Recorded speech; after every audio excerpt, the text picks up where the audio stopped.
Hello po sa inyong lahat mga ka-crypto. Ako po si Pinoy Crypto Trader at sa video na ito ay atin mong pag-uusapan ang tungkol sa balitang ito kay Shiba Inu, kung saan ang sabi po rito ay Shiba Inu Layer 2 Blockchain Shibarium approaches major milestone. Ayan.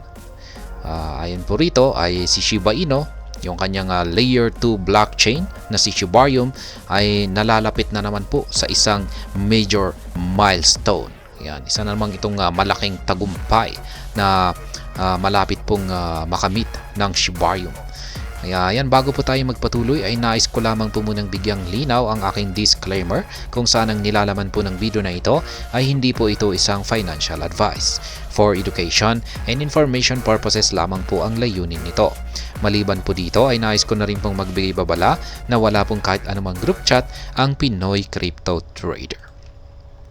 At ayan, ang sabi po rito ay despite the decline in daily transaction count, Shiba Inu's Layer 2 blockchain Shibarium is less than 4 million transactions away from hitting the 300 million mark. Kaya ayan, maski nagkaroon daw po ng decline sa kanyang daily transaction count, yan, ang Shibarium ay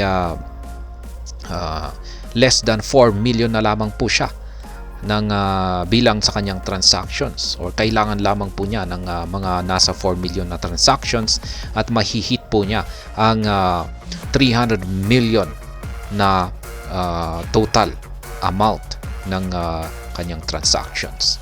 Kaya ayan, ganyan na po kalaki yung kanyang inabot or kabuuang transactions ngayon. Shiba Inu's Layer 2 scaling solution, Shibarium, is close to achieving another groundbreaking transaction milestone. Kaya ayan, napakalapit na.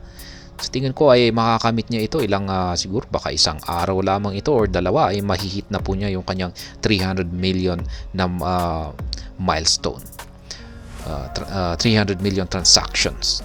Yan, Shibarium approaches 300 million transactions. According to data from Shibarium Scan, the total number of transactions processed on the popular Layer 2 blockchain is approaching 300 million. Kaya ayan, ayon po yan kay Shibarium Scan. Ayan. At the time of writing this line, the number of transactions was 296.5 million. In addition, the network also boosts a daily transaction count of 1.96 million. Kaya yan, kung pag ganito po yung daily na transaction, ayan, almost parang 2 million yung umaabot na daily transaction. Ay syempre kung pag kulang lamang po yan ng 4 million, mga 4 million, ay syempre pa 2 or 3 araw ay nakamit na ni Shiba Inu ang 300 million na transaction count. The development comes less than a month after Shibarium hit the 200 million transaction milestone, prompting lead developer Satoshi Kusama to describe this the feat as a moonstone. Kaya yan, ilang buwan lamang ay yan, nahit po ni Shibarium yung 200 million na total transaction count, kung saan ay isa pong napakatinding milestone. At ayon po kay Ginoong Satoshi Kusama, ang lead developer ng SHIB, ay isa daw po itong moonstone.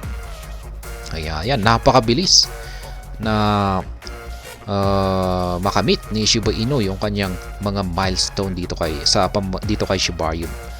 And Shibarium daily transaction count decreases.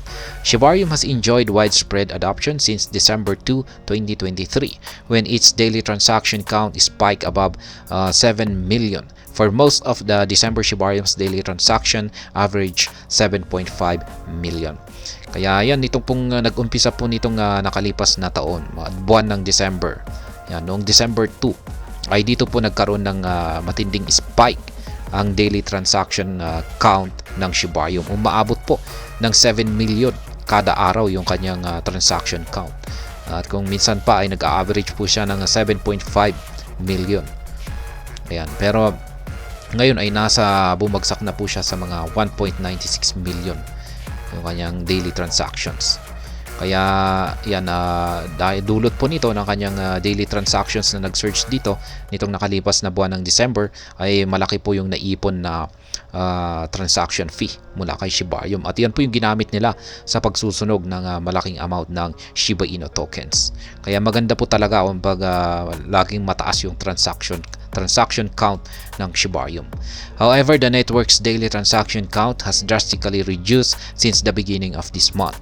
The figure has been fluctuating between 1 and 3 million recently. Kaya ayan, ngayon mula nung umpisa ng buwan na ito, January, ay bumagsak po yung transaction count ng Shibarium at naglalaro po ito sa pagitan ng 1 hanggang 3 million. Despite the low daily transaction volume, Shibarium is still on track to hit the 300 million milestone. The popular Layer 2 blockchain is now less than 4 million transactions away from hitting the 300 million mark. Kaya yan, maski bumaba yung kanyang daily transaction volume, ay tuloy pa rin yung kanyang yung paglago ni Shibarium papunta sa kanyang 300 million na milestones.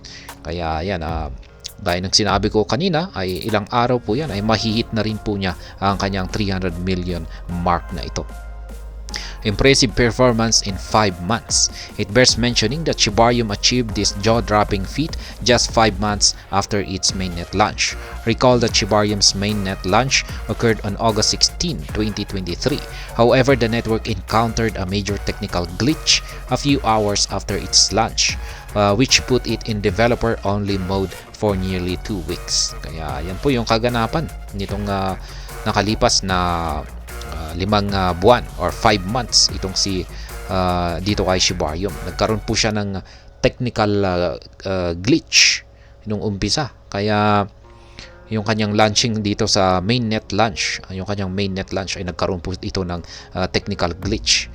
Kaya nangyari po yan noong August 16, 2023. Kaya ang ginawa po ng mga developers ng SHIB ay kailangan po nilang binalik po nila ito sa pagiging developer only mode. Pero umabot po yan ng almost 2 weeks bago po nila ito muling inilabas sa mainnet. Ayan. Pero base po sa aking naaalala ay naayos naman po nila kaagad yung technical glitch na ito.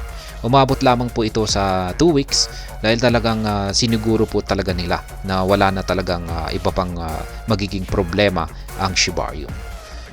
Ayan, as a result of intensive scaling, the network resumed operations fully on August 28 and has gone ahead to achieve mind-boggling stats in 5 months. Ayan, yung dulot po pala ng technical glitch na ito ay hindi po kinaya ni Shibarium yung pagdagsa ng napakalaking amount ng transactions. Kaya ang ginawa po nila ay nag-scale po sila. Ayan, yung intensive scaling. Pinataas po nila yung capacity ni Shibarium para ma-handle niya yung napakalaking amount ng transactions na pumapasok dito. Other impressive Shibarium stats. Aside from its transaction count, Shibarium also boosts other impressive stats. For instance, the number of wallet addresses that have interacted with the network currently sits around 1.34 million. Kaya yan, hindi lamang po yung transaction count ni Shibarium ang may pinapakitang kahangahangang stats dito, kundi maging yung mga wallet addresses na rin na na-create dito at actively na nag-i-interact sa network.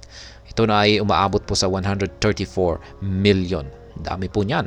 Additionally, the network has also minted 2.73 million blocks with an average block time of 5 seconds. Kaya yan na rin yung kanyang total blocks na mint. Umaabot na po ng 2.73 million.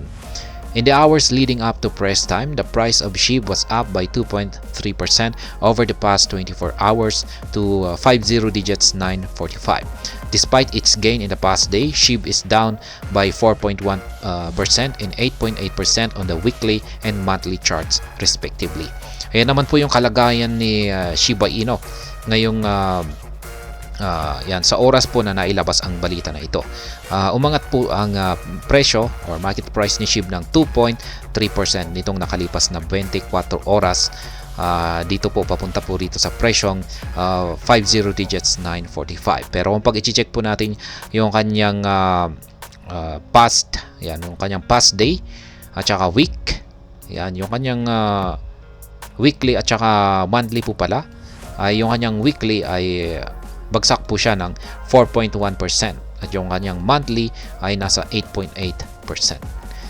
Kaya ayan po ulit yung nalalapit na makakamit na isang major milestone ng Shibarium, ang Layer 2 blockchain ng Shiba Inu.